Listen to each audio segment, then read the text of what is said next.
You guys, Beast, back from recently content. Today I'm going to be going over the two other birthday units that are going to be releasing in this month, as well as birthday Uda real quickly. So, first of all, we know birthday Uda's stats. Basically, I do believe at 5 out of 5, or level 5 mastery, he has 0.5 times defense to enemies and a good chance. It's either a good chance or a very good chance to cause bleeding and paralysis. So, overall, nothing crazy. And basically, in this video, I'm going to explain how B-Day units are kind of extremely overhyped. So, I'm sure you've heard someone go, forget Black Reaper, or I mean, maybe you haven't, but I know someone was saying this to me. They're like, you're going to regret summoning on that blank banner because, oh, well, you're going to want to summon on the B-Day units because they're so good.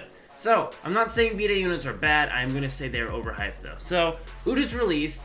I remember someone arguing with me going that, because I had posted a skill for Uta before he came back out on Invoke, and they were like, well, I know for sure Uta heals. Uta released, and Uta did not heal. He had the exact same skill as what he has in the archive, so remember, these skills are also being pulled from the archive, and besides Uta's, which I just explained already, but these skills are being pulled from the archive. They are not pulled from if they happen to modify them in-game once they release them. But yeah, the next thing I'm going to cover before I actually cover the units is I'm going to cover the dates at which they could be dropping. So basically, first of all, let's judge off Uta. Uta's birthday is December the 2nd, but I do believe his banner dropped on the 1st.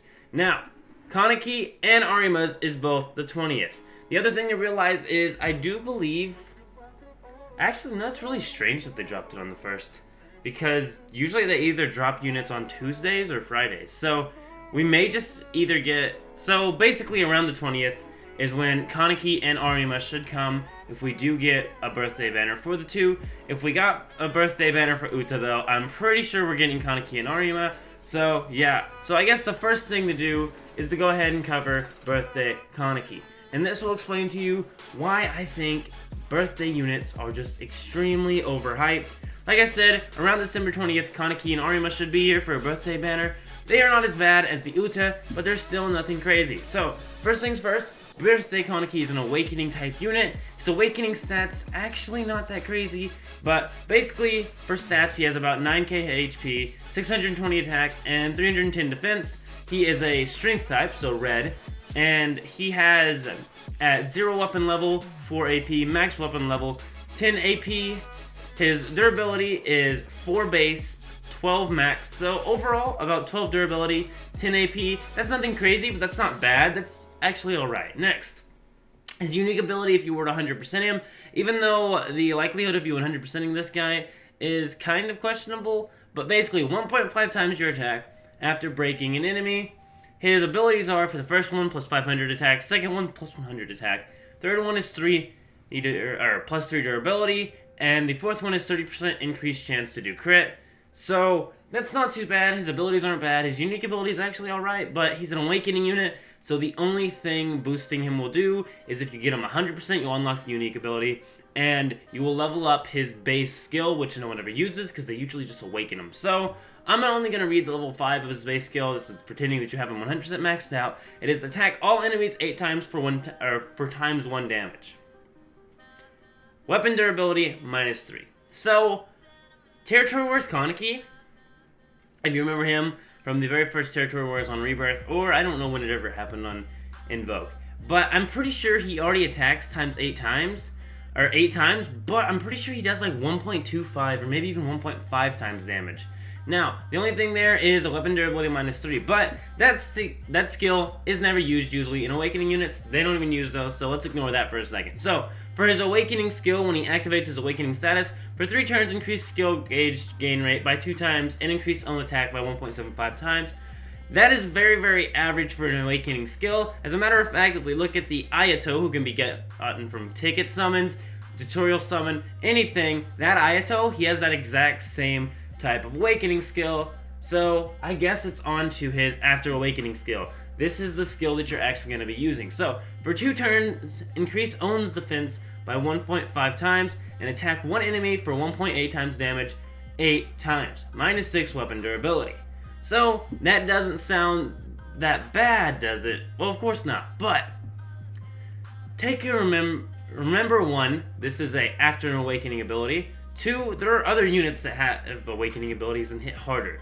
3, take a look at Black Reaper's just singular skill at level 2 or higher, and it's like -4 weapon durability. It can get all the way up to -10 weapon durability. As a matter of fact, the Yuri that just released, he only attacks one enemy, but he does ×8 damage, so he hits really, really hard, and he lowers weapon durability by 10. And, once again, one enemy. He's not even lowering the weapon durability to the front row. Remember, Black Reaper is going to be way stronger in this. Takizawa is going to be way stronger in this. I don't really want to go into their skills too crazily, but I do have videos down below showcasing both Takizawa and Black Reaper. So, overall, Bide Kaneki is not bad, but he's not that hype. Everyone's saying that they're going to be super duper OP broken units that just blow away Black Reaper, blow away Takizawa, that, oh, if you don't have the Kaku for summoning for them, you're going to regret it. They're overhyping them. Now, once again, let me just reiterate this. Make sure you realize this. This is Unit Archive skills.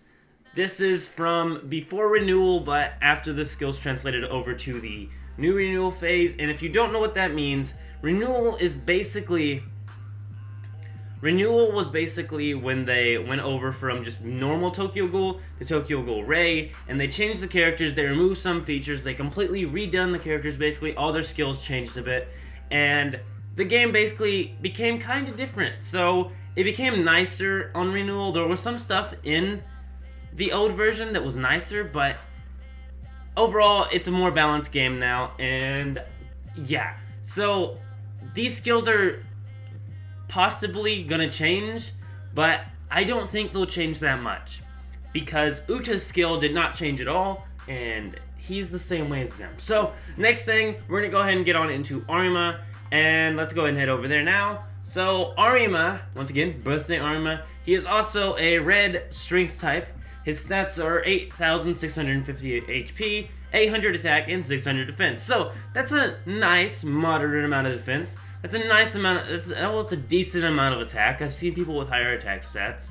And his HP isn't the worst. Almost 9k basically, not the worst. So, next thing, we've got to go over AP.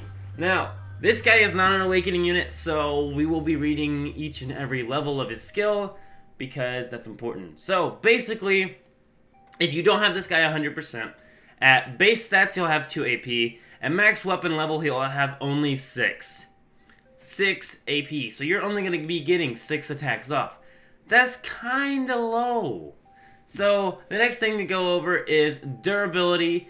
Base durability is 4, max weapon level is 12, so he has good durability. He's doing 100% fine on durability. Now, the other thing is, if you have this guy 100%, his AP goes from a max of 6 to a max of 10. That's right, his unique ability is +4 AP. So, not a bad unique ability. Definitely sounds kind of like you should really 100... Like, I don't think this guy's going to be doing anything crazy unless you have him 100%, to be honest, because 6 AP is really, really low. Next thing, of course, I'm going to cover the abilities, even though you probably don't care about those too much. First one's +500 attack, second one's +100 defense, third one's +2,000 HP, so 2k HP, and the fourth one is 30% chance to... or 30% increased chance to cause a crit. So, as you can see, their abilities are nothing crazy. Any unit that's currently being released on Invoke has way crazier, way cooler abilities that actually cause a crazy benefit to the character itself. Like Takizawa, he increases the duration of bleed, he also increases damage done to bleeding units, etc. I'm not going to get into everything about these units once again. Takizawa and Black Reaper, I have a video down below explaining their skills and everything, and I go over them all. They're translated and everything, so I'd go check that out if you're wondering how Takizawa and Black Reaper are. Though you probably already know it. So, his level 1 skill is attack one enemy for 1.75 times, damage 5 times. So once again, he doesn't attack all front row, he only attacks one enemy. He does 1.75 times damage 5 times, weapon durability -2, and attacks all enemies 7 times for 1 times damage. So, that's not a bad skill actually. I think Arima's probably one of the best birthday units. But, it's a really strange... So I guess he does more damage to one enemy than he does to the rest. So overall, that's actually kind of OP. That's not bad there. So the thing is though, as you go up weapon level wise, and the other thing is to remember the low AP. So he has really low AP basically. Even at 100%, he's only gonna have 10 But his skill's alright, so we're gonna go ahead and skip to the level 5. I'll have the other ones listed as well. Attack one enemy for 1.7 times damage, 8 times. Weapon durability -3. And attack all enemies 10 times for 1 times damage. So, once again, he's going to be doing a decent amount of damage. He's still attacking all, but one enemy is going to get that extra 8 times 1.7 times damage. And overall, that's going to hit really hard. Only a -3 weapon durability. Once again, I'd take a Black Reaper Takizawa over this guy. So, if you're worried about not having the Kaku for these guys, or you're like, oh, I'm going to be at such a disadvantage if I don't have the Kaku to summon for these guys, you're not going to. The most likely one that you're going to regret not summoning on so far, of these ones releasing in December, I'm not going to go over every single one of the birthday units, so if you want to know the other birthday units, I would, 1, find the Tokyo Ghoul Games Discord, 2, go ahead and find yourself just a page that has all the Tokyo Ghoul characters with all their birthdays listed out. I can go ahead and link one to that, and I just check it out and see when the next characters are releasing and everything, because you can base their releases off their birthday. They always release on their birthday. That's how birthday units are. The strongest of the 3 is Birthday Arima. He's really good. He's kind of OP. I would go ahead and give him the title of OP. But if you have Black Reaper, if you have Takizawa, they're still going to do just fine. They're also going to lower more weapon durability. Arima also has low AP, so unless you 100% him, he's not going to shine out that much, because he's probably not going to get his skill off that much. But I do believe that's all for now. What do you think? Do you think they're overhyped? Do you think you're even going to summon on any of the banners? How trash is Uda on a scale of 1 to terrible? But yeah, I'm out for now. Thank you so much for watching. Go ahead and leave a like on the video if it helped you, and keep it beast mode. I'm out. I'll see you.